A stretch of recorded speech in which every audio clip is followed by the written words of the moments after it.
If you all want to pop your headphones on for me. Oh, that's a bit loud. Can you all hear me? Brilliant.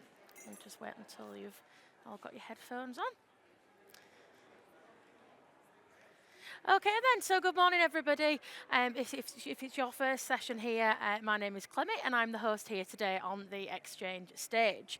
So next up on the Exchange stage, that's a mouthful, we've got a session that is all about making venue finding less of a headache. So navigating it all alone can be quite tricky. So in this honest, practical discussion, Holly Moore, along with Emma King, will share how they approach complex venue briefs, from doing it alone to bringing in additional support. By the end of the session, you'll have a clear idea of what works best for you and your events. Okay, so let's give a warm welcome to Holly and to Emma. Go first, see where you want to.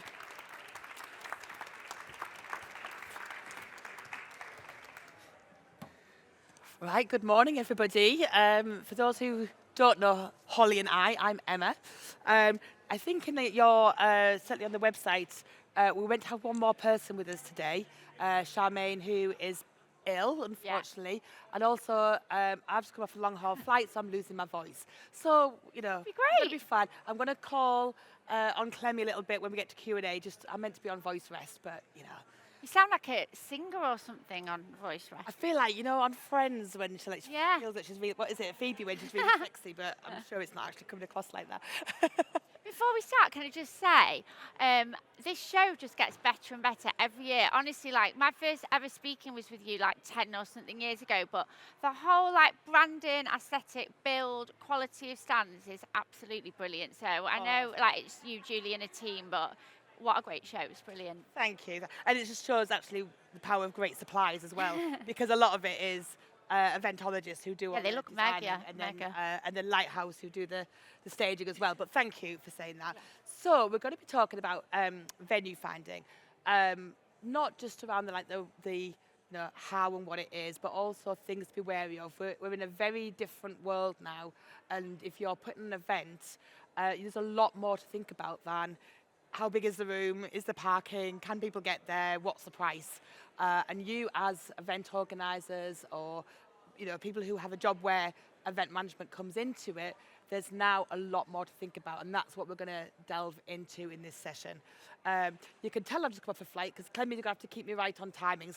I'm just like in a bit of a whirlwind. Before we start, Holly, tell us a little bit about you to give some context. Yes. So that we know why I've asked you to come speak in this session. Can everyone hear me? Because I'm just conscious, when you've got a battery pack, it can crackle, can't it? Okay, that's good. Okay.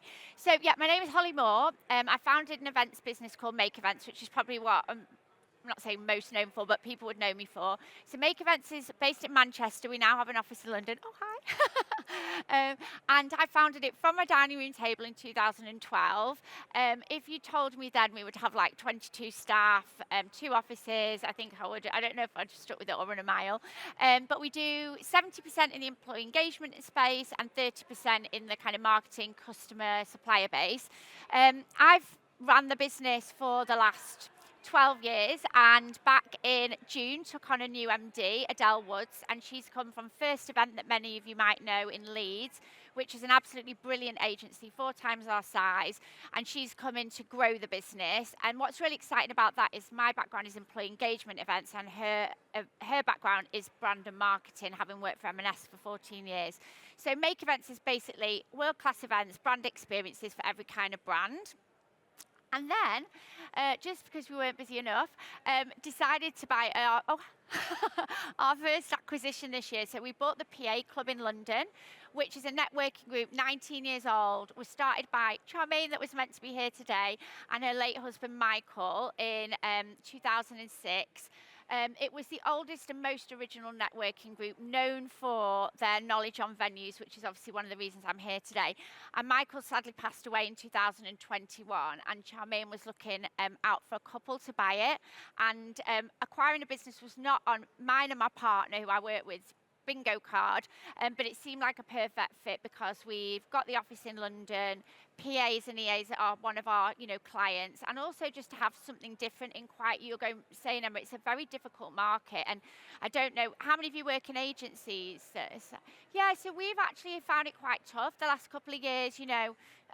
People either shrinking events, budgets, like quite tough. So we wanted something else. And then just really quickly on the side, I've got a personal development brand called Anything Is Possible, and also do a handful of private clients per year under HM events as well. So kind of events obsessed is probably the easier way of putting it. So I'm very grateful that Holly has taken the time to come here today, because she's a certain kind of crazy busy right now. Right. Actually, let's. Who here is a PA or EA or does events as part of their job? Just raise your hands. Yeah. Because what we want to do today really is talk about how things have changed. And we had a chat the other day really about kind of a bit of myth busting, if you like. Yeah. And the first thing is around why use a venue finder, especially in today's market when there's so many things changing, and those myths around, oh, they're going to load on commission or prices or what have you, or I'm going to lose control. So just kind of bust a few myths around what it's like to work with a specialised venue finder. Yes. Oh, who does use a venue finding agency here? Yeah. Only a couple of anyone work for a venue finding agency? Oh, great. Right, you're going to love what I've got to say then. So I was really shocked that, Make Events are a partner with Event Profs Live, which is a corporate events management company in network in London, and then when we obviously purchased the PA Club. And there is this myth around the fact that if you use a venue finding agency, we're going to load on the commission. It's a lie. So basically what we do is, and I know that some of the bigger agencies that might work slightly differently to us. So essentially, the reason that we will get a commission, an agency would get a commission off a venue, is they see it as their marketing. So let's say we can get between 5 and 12% commission off a venue, totally transparently, for booking that event for you, but we don't charge for time, obviously. And that is not loaded on, and we work really clearly with the venues to ensure that is. So basically, it's a discount that they will carry, because essentially, we as an agency, venue finding or events agency, we're doing their marketing for them, because we're bringing a venue to the client. And so that's how we can do it for free, and how they see agencies. That's why agencies get treated so well by venues, because we are their marketing. So absolutely, definitely not. Now, the only way that you would have any should have any other cost by using an agency, and we're transparent about this, is if a venue does not pay a commission, of which there are few, but maybe unique venues, privately owned venues, we will charge a 10% fee on top of what they charge transparently to cover our time. So that is genuinely how it can work. As a smaller agency, what we pride ourselves in is we won't push a venue on you based on the percentage of commission. So let's say a venue were doing an offer, which they do. They might email us and say, we're quiet for October, we're putting your commission up to 15%. That would not be the reason we would push a venue on a client, because it's our job to give you the best venue. Just an example, at the moment, I've been doing a Christmas party venue find for a place in Manchester, and we will always as well give all the venues then with our recommendations, and there's one that I didn't recommend but it did fit her bill. So I said to her, look, I'm putting this forward, I personally wouldn't go there, but it does fit your budget, etc., etc. She went for the site visit, she loved it, but then my job is to be super honest, so I'm like, I hope you love it, I hope you have a great time, but I have given you my feedback. So yeah, I would say, I can only speak for Make Events, but generally, having been in the industry as long as I have, that is how the venue finding model should and does work. Yeah, and one thing I'd say is, I'm going back about 20 years ago now, but I had an event management agency. We didn't do venue finding, it was only like event organising. And I did dip my toe in the water of venue finding. And I have to say, it can be a really thankless task. And I absolutely see the benefit from the organisers, and I think you have to do it kind of at scale, because what I had was a few clients who said, Emma, can you find me a venue?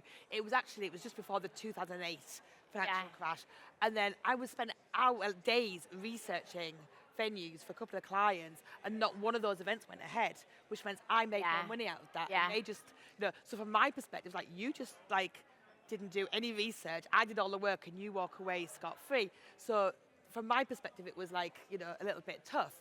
But from their perspective, they got all that research done. And I think now we all try to do like more with less people. Yeah. And it is just a great solution to actually, can you do all my research and I get the job done. I want to move on to kind of some of the, you work with some great, like really big brands, also some smaller brands.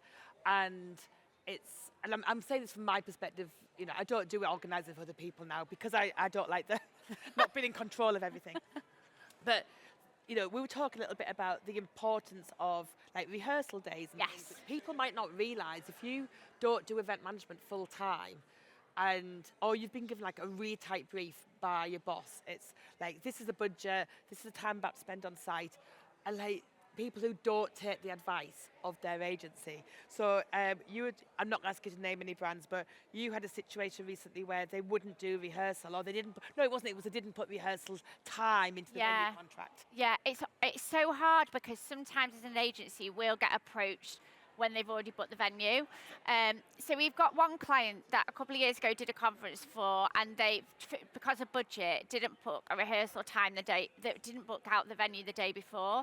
And as well, when it's not professional speakers, it's C-suite, it's leadership, so they're balancing this on the day job. You get their decks at midnight, you know the score. So we advised that we would book a meeting room the day before on site, and we would bring the tech, and then they could go through everything. And the other thing as well, this is a bit off topic with venues, but like what I've learned over the years is we do now like a crib sheet for the leadership team on. This is a comfort monitor.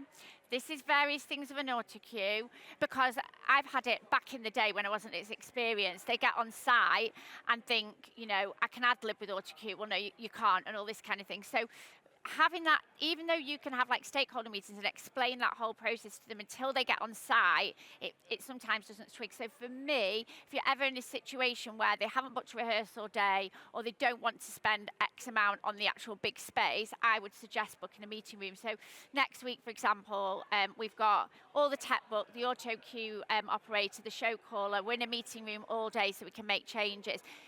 Because if you don't do that, it is just so... It just can make for not a very slick show. So this is one client this week, but one a couple of years ago was the same thing. And as much as you can try and run that rehearsal, it's so different in a meeting room and they don't get the same experience. So the next year we ran it, and they did take our advice and book the big plenary for like 2 days. And it's just so frustrating for, whose clients in here before I say this? Who's corporate? Oh, it's okay then. So it's just so frustrating because as a planner, it doesn't matter if you've advised till you're blue in the face. I try and get everything in meeting minutes. Like on the day, it will always be on you. And so I remember this year them saying to us, so much better this year. Now we've got the meeting room space and we've done the whole rehearsal. And I was like, it really is, isn't it? But, it's kind of like that. It's been... If it's their idea. Yeah. And the thing is, you've always got to make it like it is their idea. And it's just that advisory piece, but as well, like, I would say as well, if you're venue finding internally, externally, like documenting all your recommendations. So if anything does come back on, you can say, you don't want to say, well, we did say, but at least for your own backup, you've got it. So yeah, rehearsal days is, we've got one next week where our getting into the plenary for 700 people, make you all feel sick, is 3 a.m. Yeah, is anyone going to the MIA next week at the Belfry? Oh, well, we'll be coming in at 3 a.m. after you guys then. We're sharing some of the rigging.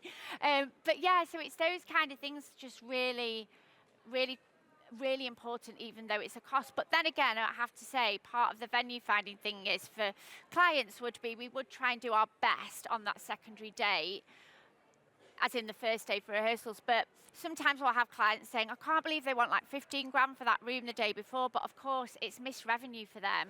So as venue finders or events agencies, we do have an educational piece on behalf of the venues, in my view, that they can't just give you a space because you're in the next day. Like, they have obviously targets and overheads and everything to meet. Yeah. And talking about budget, because we also had a conversation around, like, sustainability is a big thing right now. And that's where, like, you could go into it blindly and it's a big, word on everyone's lips. Yeah. But we did share that the reality is, if you've got a budget, there's only so much you can do when, if you're going to do the basics, sustainability can become a luxury. So what would you say are some, like, maybe innovative ways or different ways we can get sustainability, or even, like, again, your experience of where people, in Holly's words, I'm not going to. I had a client who was someone lost their shit over not having sustainability, and it's probably something that the poor event organizer or venue didn't even occur to them. So tell us your experience around the whole sustainability. Yeah, it's really interesting. So we get, I want to be mindful of not just using language everybody might not know, but an RFP, request for proposal, when we're obviously part of a massive pitch process. And a couple of companies spring to mind where sustainability was at the absolute forefront of the RFP.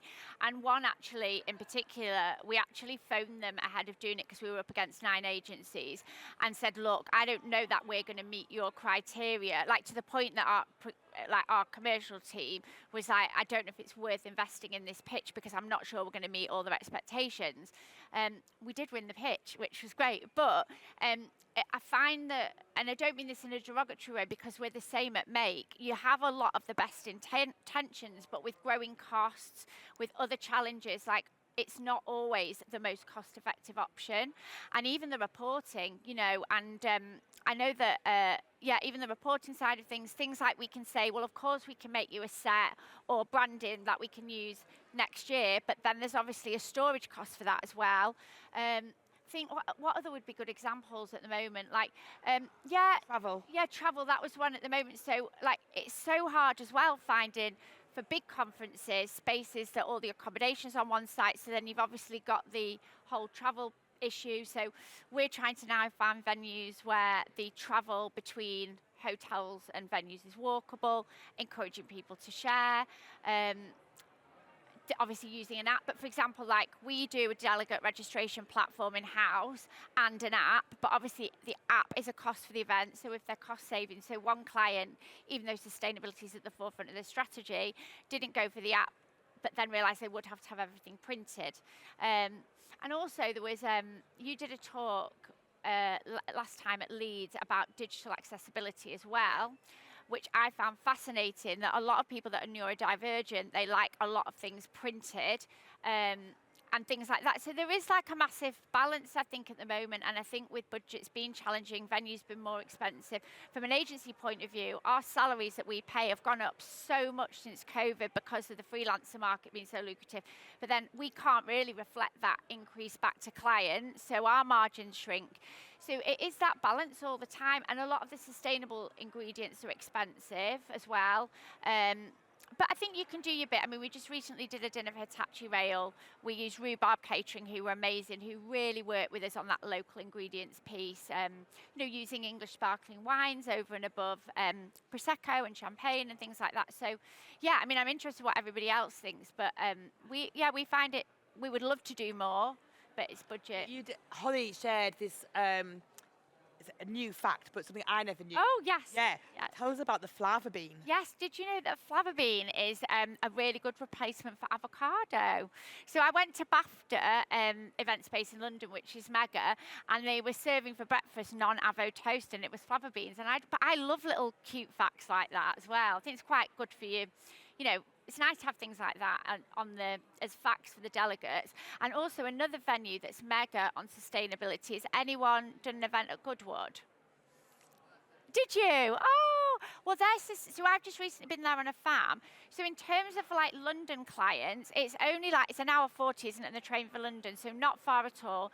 They've got a whole sustainability project, and you can even, as a delegate, if you wanted to build this into your conference, they will do a whole tour of the estate, tell you all the projects that they've got going on. So I think that's another point on venues. If sustainability was a big piece of maybe a strategy, obviously it's a no-brainer. We would put venues forward that are very sustainable. But also you could lean on them and what they're doing to kind of bring it to life as well. I mean, what I find certainly is everyone is making efforts, which is great. But there's so much at the moment. That's what we talked about at Leeds, like around DEI, rightly so, and around the planet and everything. And it does all cost money. So it is always a balance. But I think the key thing is lean into it. So if you can use a fava bean over Yeah. avocado, great. English sparkling wines over Yeah. champagne, amazing. Encouraging people to car share, all that kind Yeah. of thing. It all contributes. Yeah. I'm going to bring Clemmy in a second to do some Q&A, but I do just want to also, Charmaine was meant to be joining us today. Like I said, she is poorly, but you said that she is the queen of like becoming the go-to person, and I know you wanted to kind of Yeah. talk a little bit about that. Yeah, so Charmaine is like 68, co-founder of the PA Club, and she's with us until about May, though I'm trying to keep her a little bit longer. And as part of our due diligence of taking over the PA Club, I wanted to speak to loads of the members about what they loved about it and then how we could build on the legacy. And one of the things they said was like, she is the go-to on venues. She knows all the new openings. She knows places you've never heard of. And so for us, we were thinking, well, we definitely, it's just Joel and I, my fiance running at the moment, but I think it's really important for us that we are going to get somebody on the ground in London, because that's obviously been so important to the A's. And the other thing, I guess, on the side note to that, which I talked to you about, is one of my what I love doing is creating an event where it shouldn't be. So just in the last couple of weeks, we did a mega event for Hitachi Rail, which was in their factory. We moved a train to be like the backdrop of the set. We bought caterers. Honestly, it was, I'm going to post some pictures actually. We had made, those like serpentine tables that are like on TikTok, look amazing. And then we're doing a groundbreaking ceremony in a couple of weeks. So if you follow Make Events on Instagram, you'll see, because I can't say too much about it, but it's for global brands before they build. And we're like creating an event for 200 people in a tunnel in November. So I think as well, if you are going to use an events agency, I think probably an events agency, if you don't mind me saying, over a venue finding agency, like in fact, Alex used to, we used to work together years ago. Alex has got an amazing digital agency called Let's Grow that supports the events industry. And we did an event, didn't we, at the was it the Royal Exchange? So we went, which is a theatre that don't do events. We brought in a caterer that had been on MasterChef, and I never say his name right, that wine guy, what's he called? Joe Frattarelli. So it was like, they don't do events. We bullied them into do it, and then brought a really high-end caterer and this wine sommelier, and it was just amazing. So if you are like wanting to use an agency for a particular event, don't always think of a venue. Like I will shut up in a minute, just another event that I absolutely love. Comes to life, doesn't she, when she starts talking about these stuff? Go on. Was Soho House, which are eventually opening in Manchester this month. They did an activation on the stage at Park Life before Park Life opened. So the day before Park Life, they did a big long table, like looking in the field, and I just thought, oh, that is so cool. So I think, if you want like quirky ideas, that's what as agencies we should be able to offer people as well. Yeah, I've got so many, I'm not going to share them, so many like bad examples, even because I started my event agency when I was like 25, a long time ago. There's a reason why I do this now, and I've got a great team around me, because I will share one thing. I walked into a venue once, bit quirky, bit different, went to plug something in and went, oh, we don't have the electric. I was like, what do you mean? Like, I thought that was a fair assumption that a venue would have electric. And honestly, on the day, we had to get generators in. Luckily, a guy who worked for me used to work for a marquee company who had generators, and they came in. And I was like, I thought that would be pretty standard. How wrong could I be? So it was about, oh my God, over 20 years ago when I was young and experienced. But there's always experience to benefit from. Like, Clemmy, do you want to take over on the Q&A? And if anyone's got any questions for Holly, and I'm going to rest my voice. Lovely. I'll start with one, Holly, before we open it up to the audience. So could you share a key insight or lesson that you've learned when handling a complex brief? A complex brief for a venue? Yeah. So I have a bit of a phrase at Make, which I'll probably say my own phrase wrong, because that's what I do, but it's all about answer the questions the client will ask you. So I did get it right. So basically, if you're doing any kind of venue find, like sense check it with your team, and if they're asking you questions, the client will. I think that it's so important that when you're presenting any kind of venues to clients that or internal stakeholders, whatever that may be, is that you have done absolutely every bit of due diligence. There's nothing worse than someone asking you a question, you're like, I'll come back. Sometimes you do have to say, I'll come back to you on that. But if you're presenting yourself as a venue expert, whether you're agency, venue finding, or internal, like, you should really, really, like, know all of that. And I think one thing that we do, which again is probably pretty standard, we present all the venues that we've discounted and the reasons why. Because if I was saying to you as a client, oh, we tried these 10 venues and they're not suitable, well, why? Well, you need to have that information. So I just think having everything at hand. Brilliant. Shall we open up to the audience? Or I've got another one. Oh, yeah, there we go. I was hoping you would, Al. Thanks. Hi, Hol. Hi. What's your favourite venue and why? You had to put your headphones on for this, actually. Oh, to hear the okay. Question. So what's your favourite Venue and why? Oh, in a location. Give us a UK one. What's your favourite venue in the UK? So I do actually, having said that, I do really love Goodwood. I think it's a really surprising venue. It's not actually as expensive as what you would think it is. Like, I love it. And the lady that works there, Caroline, I just like love her, and she just makes you feel so special. In London, I was very lucky. We haven't done an event here. I was very lucky to go to a 3-day conference at Claridge's with Engage Summit. I don't know if anybody follows them. It was out of this world. Like, I got so many ideas there. It was beautiful. And then in Manchester, well, I'm going to say the Midlands because that's where I'm getting married in a few months. And I tell you what, Emma, that venue find, I should have used a venue finder for that because honestly, because I had no idea what I wanted either. It was days and days of work. So yeah, that's my favourite at the moment in Manchester. And you have done some amazing events in Manchester. Yeah. Co-op Live? Yes. Yeah, so Co-op Live is the brand new. Has anybody been to any shows at Co-op Live? Yeah, so it's like the newest arena in Manchester. It's 23,000 person arena, the most sustainable arena in Europe. If you get a chance to go to a concert there, it is honestly next level. It's absolutely brilliant. We did the first ever corporate event in the Bowl, which is the main arena, and we didn't know, to your point, we'd done all our due diligence, but it very well could have gone, you know. Yeah. But luckily it went without a hitch, and that's another great space. And like with that, we were told, our brief was, make a 1,200 person event look intimate in a 23,000 person arena, so. Wow. Amazing. And if you were offering guidance to someone managing a particularly challenging venue brief for the first time, what would it be? For taking the brief? Yeah.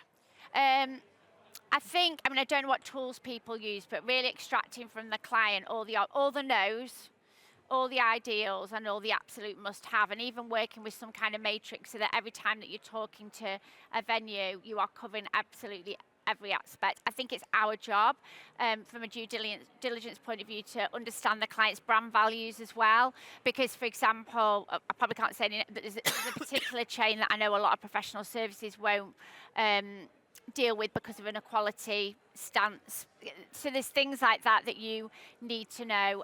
Like, for example, I went to, is it the Stephen Warbook in London that had an opening the other week, and one of our clients could not have events in any religious or religious associated venues. So I think driving down into those brand values, so not just like the logistics of the event, they're absolutely, you know, it's the same with like entertainment. We work with Puma. What will go in terms of entertainment for Puma might be an absolute no-no for a tech company who work like, you know, with Silicon Valley rules. So I think it's just understanding that as well as the logistics. Amazing. We've got 3 minutes left, so if another member of the audience wants to ask, just give us a, raise your hand. No? No, I think that might be it, Holly.